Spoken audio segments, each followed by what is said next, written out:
नमस्कार। महानगरपालिकांच्या निवडणुकांनंतर आता जिल्हा परिषद आणि पंचायत समितींचा निवडणूक कार्यक्रम जाहीर झालेला आहे। 5 फेब्रुवारीला पहिल्या टप्प्यातील हे मतदान होणार आहे आणि या पहिल्या टप्प्यामध्ये राज्यातील 12 जिल्हा परिषद आणि 125 पंचायत समितींचा समावेश आहे। यामध्ये सांगली जिल्हा परिषदाचाही समावेश आहे। पहिल्या टप्प्यामध्ये सांगली जिल्हा परिषदेची आणि पंचायत समित्यांची निवडणूक होणार आहे आणि याचा अर्ज विक्रीला सुरुवात झालेली आहे आणि अर्ज जमा करण्याचा शेवटचा दिवस हा 21 जानेवारी आहे। परंतु या आतापर्यंत उमेदवारांनी 1046 अर्ज घेतलेले आहेत, परंतु कालपर्यंत एकाही इच्छुक उमेदवारांना आपला अर्ज या ठिकाणी भरलेला नव्हता। आज 19 तारीख आहे।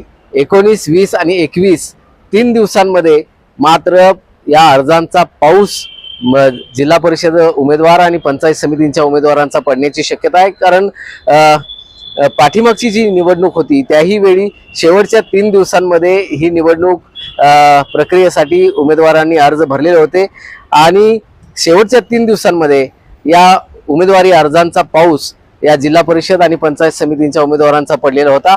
तशीच अवस्था याही वर्षी होण्याची शक्यता आहे, कारण कालपर्यंत 18 तारखेपर्यंत एकही अर्ज या ठिकाणी दाखल झालेला नव्हता। परंतु आज 19, उद्या 20 आणि परवा दिवशी शेवटचा दिवस 21 जानेवारी आहे।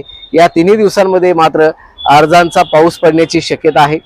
खरं पाहायला गेलं तर महानगरपालिका निवडणुकीनंतर आता जिल्हा परिषद निवडणुकीमध्ये ही भाजपानं महानगरपालिकेमध्ये स्वबळावर लढण्याचा निर्णय घेतलेला होता। भाजपा एकटीच ही निवडणूक सामोरी गेलेली होती आणि त्यामुळे फक्त 39 जागांवर भाजपाला समाधान मानावं लागलं होतं। हा अनुभव पाहता आता जिल्ह्याचे जे पालकमंत्री आहेत चंद्रकांत दादा पाटील यांनी आता जिल्हा परिषद आणि पंचायत समितींच्या निवडणुकांसाठी आम्ही महायुती मधूनच लढणार आहोत असा निर्णय त्यांनी काल घेतलेला आहे। तशा तऱ्हेचे एक स्टेटमेंट त्यांनी काल जाहीर केलेलं होतं। कारण महानगरपालिकेवर त्यांना म्हणावा असा प्रतिसाद उमेदवार मिळाला नव्हता। त्यांना 55 सीट्स अपेक्षित होत्या, परंतु 39 जागांवर त्यांना समाधान मानावं लागलेलं होतं आणि त्यामुळे आता जिल्हा परिषद आणि पंचायत समितींच्या निवडणुकीसाठी हा त्यांनी निर्णय घेतलाय की काय असा प्रश्न पडल्याशिवाय राहत नाही।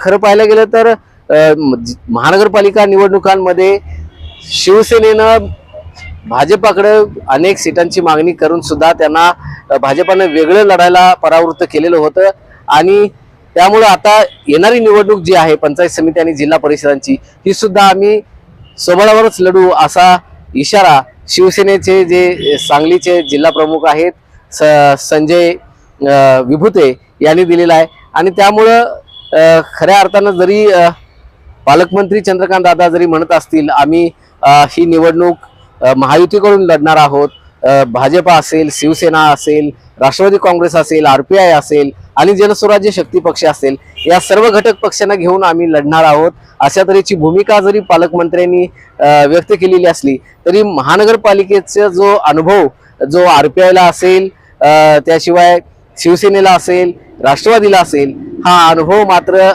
त्या पदाधिकाऱ्यांना आलेला आहे। त्यामुळं ह्या ज्या निवडणुका आता लागलेल्या आहेत जिल्हा परिषद आणि पंचायत समितींमध्ये आता महायुतीमधील घटक पक्ष भाजपाला साथ देतीलच यात मात्र शंका व्यक्त होते।